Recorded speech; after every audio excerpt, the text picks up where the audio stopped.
pause a second because I actually really need your help right now, especially the older folks who know more than me.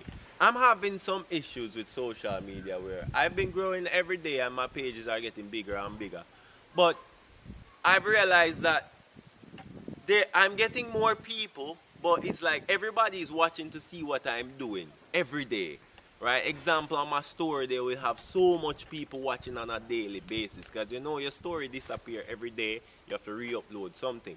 These people check up on you every day to see what's going on. But yet still, when it's time to show support, example, I post something and I say, I'm in a competition. Please, guys, go over there and like it so I can win.